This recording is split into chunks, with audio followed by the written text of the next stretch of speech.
3 రాజధానుల బిల్లు వచ్చింది. 3 రాజధానుల బిల్లు వచ్చినప్పుడు నిజంగా ఇందాక బాలమురళి గారు చెప్పినట్టు మనమేమి న్యాయశాస్త్ర కోవిదులం కాదు, ఆర్థికంగా కోటాను కోటీశ్వరులు ఉండాలం కాదు.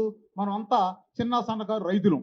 ఈ చిన్న సన్నకారు రైతులు అయినటువంటి దీన్ని ఎట్లా ఛేదించాలి? ఈ ప్రభుత్వం అంటే ఒక కొండ. కొండపై ఏది ఏనుగు ఢీకొన్న దాని తలపగిలింది కానీ కొండేం కాదు. ఈ కొండని ఎట్లా ఛేదించాలనుకున్న సందర్భంలో సుజనా చౌదరి గారు వారందరికీ వారే శ్యామ్ గారి ద్వారా కబురు చేసి ముఖ్యులు రండి ఇక్కడ విషయాలు మాట్లాడుకుందామని చెప్తే ఆ రోజు స్వరాజ్యరావు గారు, శ్యామ్ కిషోర్ గారు, మన బెజవాడ రమేష్, మన తాళపల్లి బుజ్జి గారు ఇట్లాంటి కొంతమంది మేము వెళ్ళి సుజనా చౌదరి గారి ఇంటికి ఇట్లాగనే వారు ఆప్యాయతగా అక్కడ పిలిచి కూర్చోబెట్టి సమస్యలన్నీ అడిగారు విషయం ఏందని. దీంట్లో ఏ పార్టీ వాళ్ళు ఎవరెవరు ఉండారని అడిగారు ఆ రోజు. సరే మేము సుజనా చౌదరి గారికి తెలిసిన వాళ్ళు శ్యామ్ కిషోర్ గారు మేము బీజేపీ అని, వీరు తెలుగుదేశం అండి, వీరు వైసీపీ అని చెప్పాం. సరే వీరు వైసీపీ వాళ్ళని అడిగారు. బెజవాడ రమేష్, తాళపల్లి బుజ్జి ఉండరు, వాళ్ళిద్దరు వచ్చారు ఆ రోజు. ఏమండి మీరు వైసీపీ కదా, ప్రభుత్వం నుంచి మీకు ఒత్తిడి వచ్చింది, మరి ఈ ఉద్యమంలో నిలబడగలుగుతారా?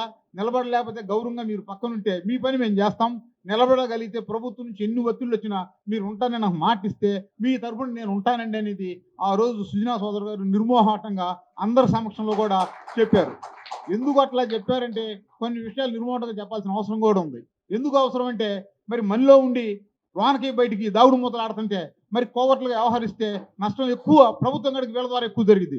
అందుకని ఆ రోజు సుజనా చౌదరి గారు మీరు మిమ్మల్ని మేమేమి అనుకోం, ముఖ్యంగా నేను కూడా ఏమనుకోను, మీకు ఇబ్బంది ఉండే మాట అని ప్రభుత్వం నుంచి వచ్చే ఇబ్బందులు వీరు ముందుగానే వారికి తెలియజేశారు.